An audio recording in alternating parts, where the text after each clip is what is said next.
बंगाल की बात, जीत का गुणा भार। 4 मई का इंतजार, ममता रिपीट या बीजेपी सरकार। वहां पर ऐतिहासिक जीत हो रही आदरणीय ममता बनर्जी जी की। वोटिंग बम्पर, कौन बंगाल असम का धुरंधर। सियासी घमासान, बंगाल में परिवर्तन का तूफान। बीजेपी का सीएम शपथ लेगा, वहां टीएमसी के सिंडिकेट का सफाया शुरू होगा। सत्ता का गणित, बंगाली फॉर्मूला यूपी में भी हिट। परिणाम आएगा, टीएमसी के गुंडे कहीं न कहीं आपकी सड़कों पर पंचर बनाते हुए दिखाई देंगे।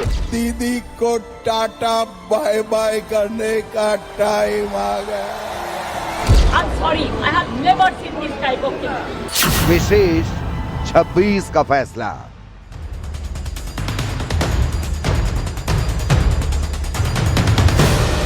क्या बंगाल में खेला होने वाला है या फिर दीदी का किला अभेद्य रहेगा? क्या असम में हिमंता बिस्व शर्मा की हैट्रिक लगेगी? देश की नजरें 4 मई के नतीजों पर टिकी हैं, लेकिन उससे पहले जो सियासी संकेत मिल रहे हैं वो बेहद चौंकाने वाले हैं। मैं आपको बताना चाहता हूं, इस बार बंगाल में भारतीय जनता पार्टी की सरकार बनने जा रही है।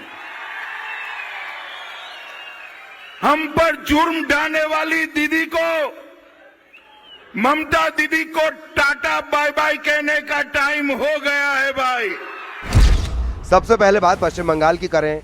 इस बार बंगाल ने मतदान के सारे रिकॉर्ड तोड़ दिए हैं। 2026 के चुनाव में राज्य ने 92.47% से अधिक का बम्पर मतदान दर्ज किया है, जो आजादी के बाद का सबसे बड़ा आंकड़ा है। ऐतिहासिक तौर पर बंगाल में भारी मतदान अक्सर सत्ता परिवर्तन का संकेत रहा है, जैसा 2011 में देखा गया था। अब वे अपना ठिकाना ढूंढ रहे हैं।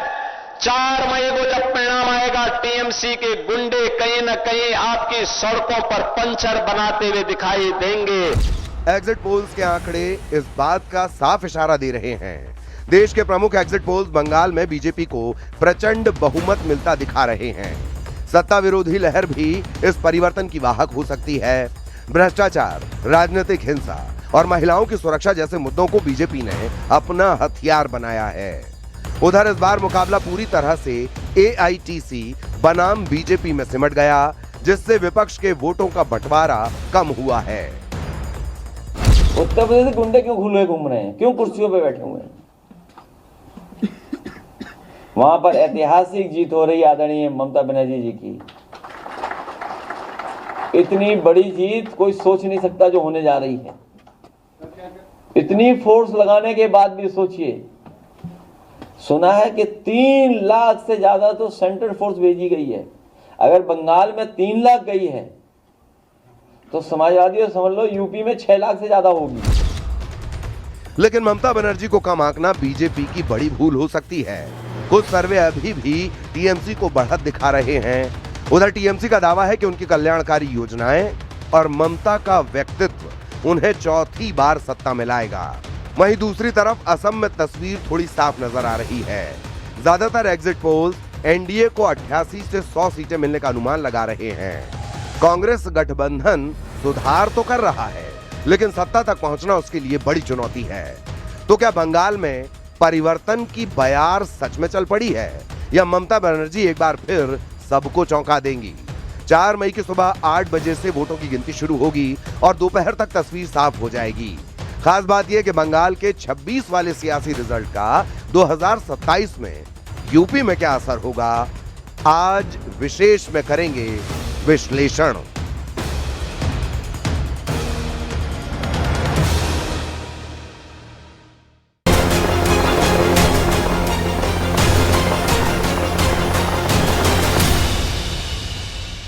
नमस्कार, विशेष में आपका बहुत बहुत स्वागत है। देश की सियासत के 2 सबसे बड़े राज्य पश्चिम बंगाल और असम में दांव पर लगी है साख। कल 5 राज्यों के विधानसभा चुनाव के नतीजे आ रहे हैं। आज हर किसी की जुबान पर बस यही सवाल है कि क्या बंगाल में इस बार कमल खिलेगा या ममता दीदी का किला अवैध रहेगा? क्या अमित शाह का मिशन बंगाल सफल होगा या खेला होवे का नारा एक बार फिर भारी पड़ता नजर आएगा? वहीं दूसरी तरफ नजरें असम पर टिकी हैं। क्या असम में हेमंता विश्वा शर्मा का मैजिक बरकरार होगा या बीजेपी की विकास की डबल इंजन की गाड़ी पटरी पर दौड़ेगी या कांग्रेस का गठबंधन कोई बड़ा उलटफेर करने जा रहा है? इन तमाम सवालों के जवाब के लिए आज विशेष में विश्लेषण 26 के फैसले का।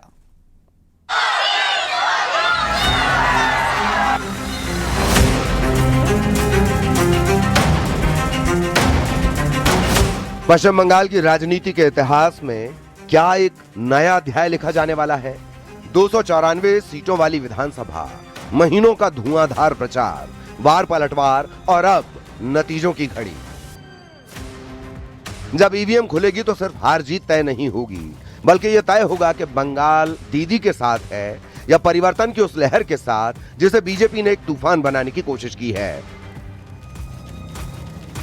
लंबे समय से बंगाल में परिवर्तन की जो लहर दिख रही थी, कल पहले चरण के मतदान ने उस पर मोहर लगा दी है।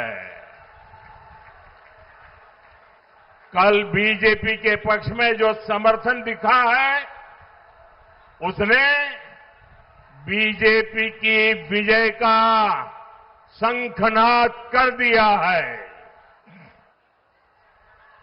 जिस बंगाल में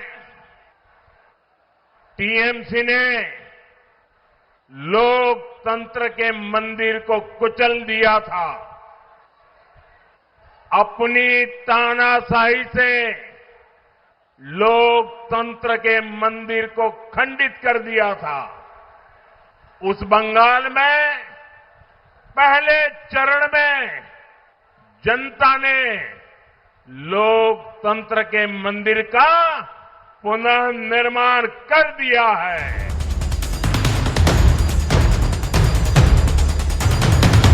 क्या इस बार वाकई कोलकाता के राइटर्स बिल्डिंग पर भगवा लहराएगा? बीजेपी ने इस चुनाव में अपनी पूरी ताकत झोंकी।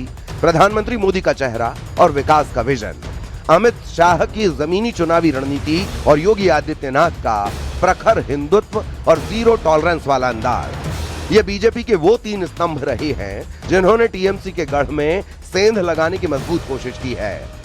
अमित शाह ने बूथ स्तर पर पन्ना प्रमुखों की जो फौज तैयार की, उसने टीएमसी के सांगठनिक ढांचे को सीधी चुनौती दी है।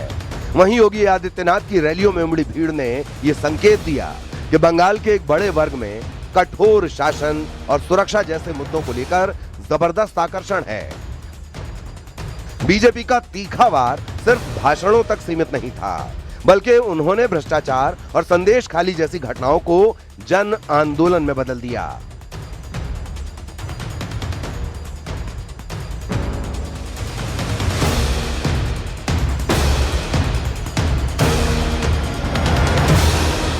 भारत की संस्कृति की आत्मा कही जाने वाले भारत के राष्ट्रवाद की इस धरती को टीएमसी ने तुष्टीकरण की धरती बना करके रख दिया है, लूट खसोट की धरती बना के रख दिया है, अराजकता की धरती बना करके रख दिया है।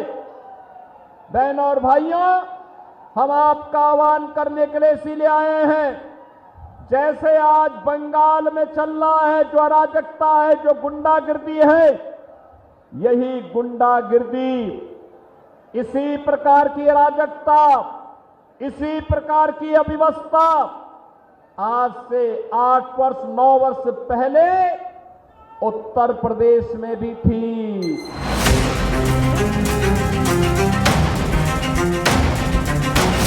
अगर इस बार बंगाल में सत्ता का तख्ता पलट होता है तो इसके पीछे 3 बड़े कारण हो सकते हैं।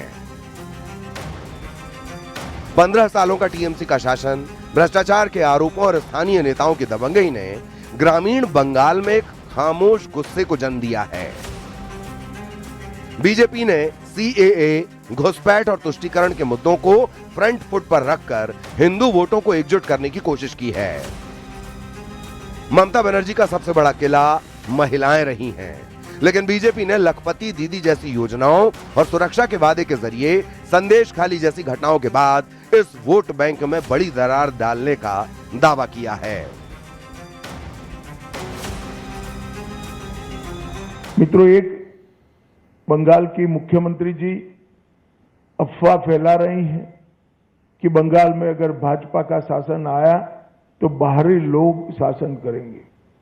मैं दीदी को बताना चाहता हूं, दीदी बंगाल का अगला मुख्यमंत्री बंगाल में ही जन्म लेने वाला, बंगाली मीडियम में पढ़ा लिखा और बंगाली बोलने वाला होगा।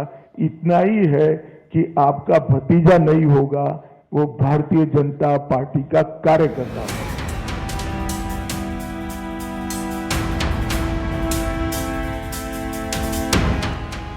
अगर बीजेपी इस बार बंगाल फतह करती है तो यह भारतीय राजनीति की सबसे बड़ी जीत मानी जाएगी। यह साबित करेगा कि बीजेपी अब सिर्फ हिंदी पट्टी की पार्टी नहीं बल्कि पूर्वी भारत की भी सबसे बड़ी शक्ति है।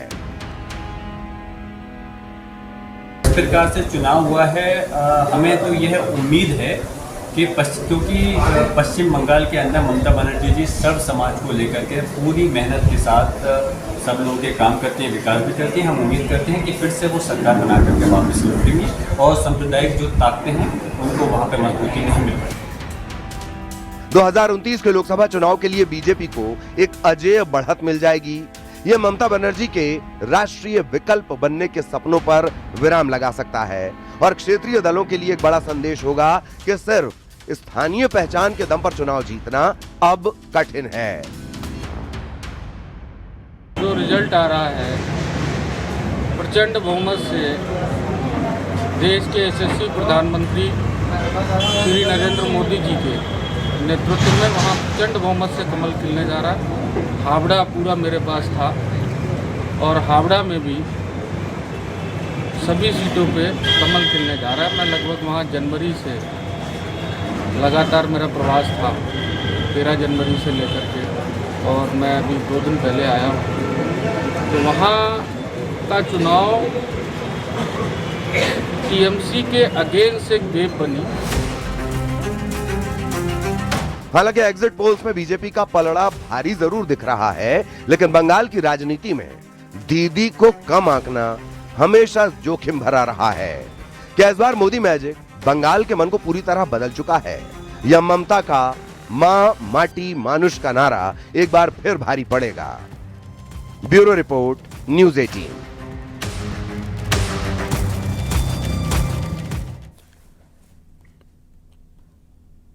इधर बीजेपी ने परिवर्तन के लिए अपनी पूरी ताकत झोंक दी है। वहीं दूसरी तरफ सवाल यह कि क्या ममता बनर्जी एक बार फिर बंगाल की सत्ता पर काबिज होकर अपनी अजेय छवि बरकरार रखेंगी, या एग्जिट पोल्स में भले ही मुकाबला कड़ा दिख रहा हो लेकिन जमीन पर कुछ ऐसे फैक्टर्स हैं जो इशारा कर रहे हैं कि दीदी को सत्ता से बेदखल करना इतना आसान भी नहीं है।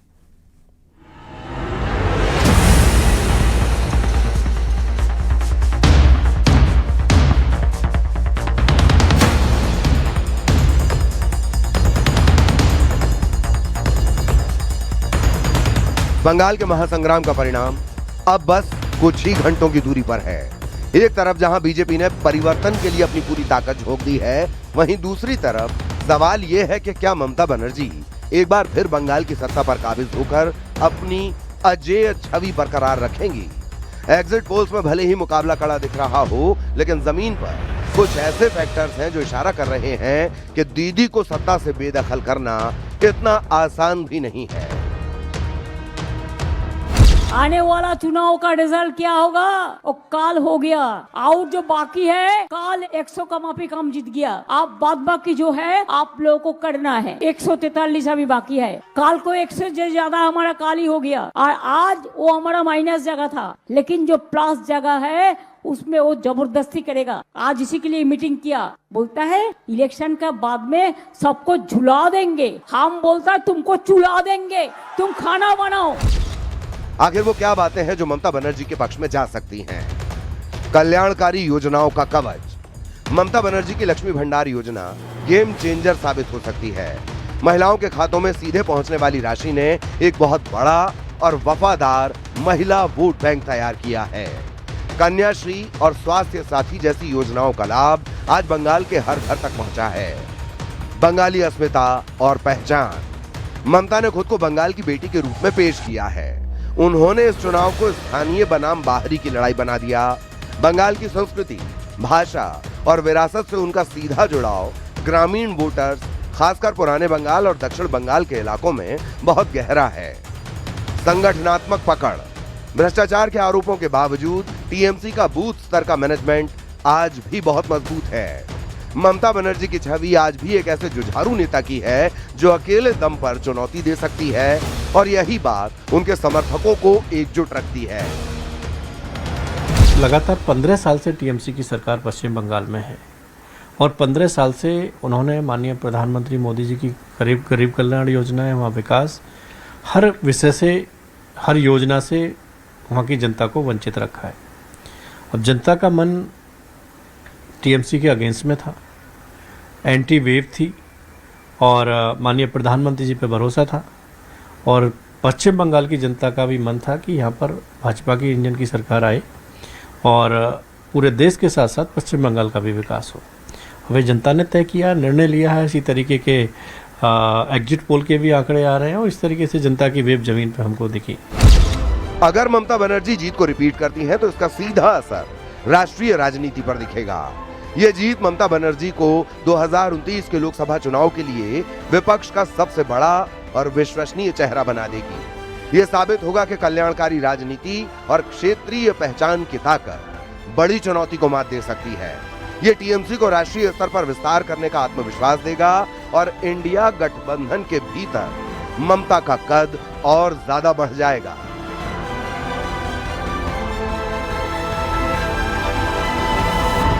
क्योंकि उनको पता चल गया बुरी तरह हार रही है। बंगाल का हिंदू, बंगाल का सनातनी, बंगाल अपने अस्तित्व को बचाने के लिए मैं तो वहां से अभी सीधे गोरखपुर आ रहा हूं। बंगाल का हर व्यक्ति अपने आप को बचाने, अपने बच्चों के भविष्य, अपने अस्तित्व को, बंगालपन को बचाने के लिए वोट किया, और ये ममता जी जान चुकी हैं बहुत अच्छी तरह। तो ये सारे जो कुछ कर लें, ये लोग ईवीएम के हर मशीन पे जाके लेट भी जाएं, तब भी वो उसको कैसे बदलेंगे जो बटन उनके खिलाफ दब चुका है। वो भ्रष्टाचार के खिलाफ, वो भाईपो टैक्स के खिलाफ, वो जो टैक्स हर तरीके से कट मनी के खिलाफ। क्या ममता बनर्जी के हैट्रिक के बाद अब चौथी पारी शुरू होगी, या बंगाल ने इस बार मन बदल लिया है? नतीजे कल सुबह 8 बजे से आने शुरू हो जाएंगे। क्या दीदी का किला बचेगा या कमल खिलेगा? Bureau report, news 18। सबकी नजरें कोलकाता और गुवाहाटी पर टिकी हैं, लेकिन इन नतीजों की सबसे ज्यादा बेचैनी लखनऊ के गलियारों में महसूस हो रही है। सवाल सिर्फ ये नहीं है कि बंगाल में किसकी सरकार बनेगी, सवाल यह है कि क्या बंगाल का यह फैसला 2027 में उत्तर प्रदेश की चुनावी विसात को अभी से तय कर देगा। आज हम उस सियासी कनेक्शंस की बात करेंगे जो दिल्ली से होते हुए सीधा बंगाल और फिर उसके बाद यूपी को जोड़ते हैं।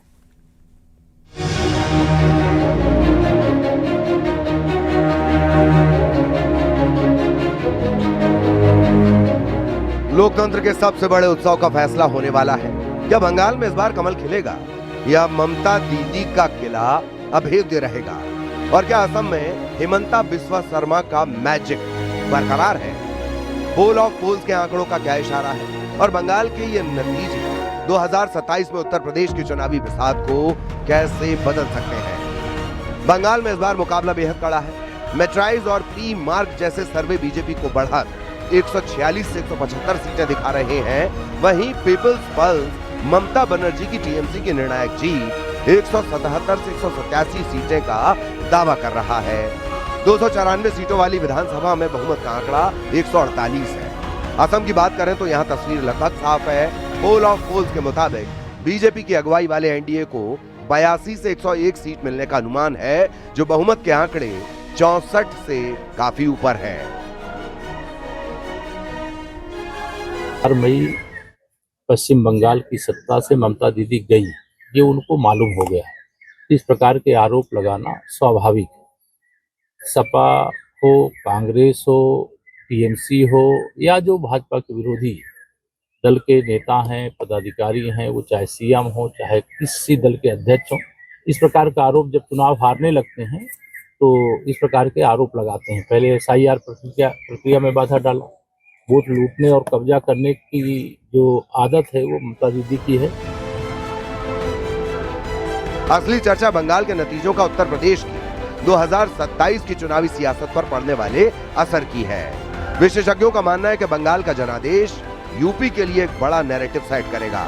अगर बीजेपी जीती तो न सिर्फ कार्यकर्ताओं में जोश आई होगा, बल्कि बीजेपी की बंगाल जीत यूपी में अजेय होने का संदेश देगी, जिससे कार्यकर्ताओं का मनोबल 7वें आसमान पर होगा।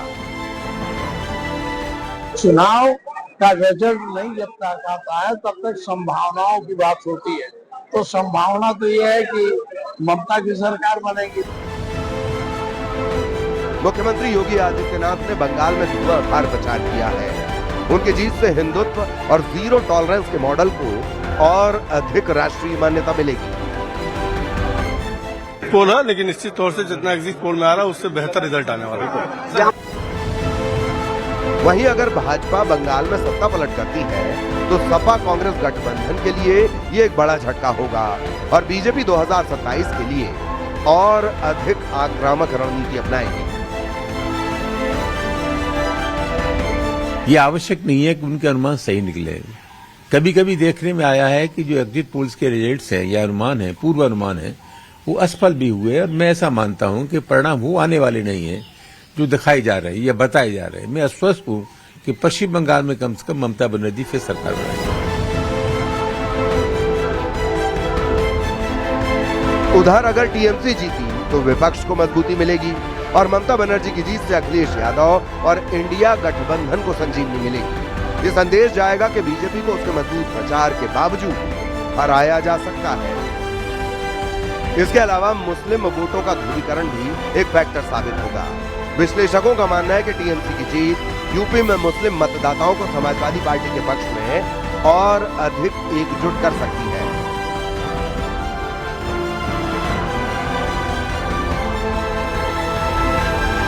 अध्यक्ष की परिश्रम की पराकाष्ठा से निश्चित तौर से पश्चिम बंगाल में कमल खिलेगा और पिछली बार भी 70 एमएलए आ चुके हैं। आपको याद होगा मोदी जी से पहले यूपी में 49 एमएलए थे 403 में, वहाँ फिर भी 70 थे अभी, ठीक है ना। तो अब उस कैंपेन को भी मोदी जी ने अपने हाथ में लिया और सतत 5 साल से वहाँ भारतीय जनता पार्टी मेहनत कर रही है और जो फौजें शांति काल में पसीना बहा लेती हैं उन्हें युद्ध के मैदान में खून बहाने की जरूरत नहीं पड़ती। यानी बंगाल का रण सिर्फ कोलकाता तक सीमित नहीं है, इसकी धमक लखनऊ तक सुनाई देगी। क्या परिवर्तन होगा या दीदी का दबदबा रहेगा? कल सुबह 6 बजे से नतीजों की हर छोटी बड़ी अपडेट और सबसे सटीक विश्लेषण के लिए न्यूज़ 18 उत्तर प्रदेश उत्तराखंड के साथ बने रहिए।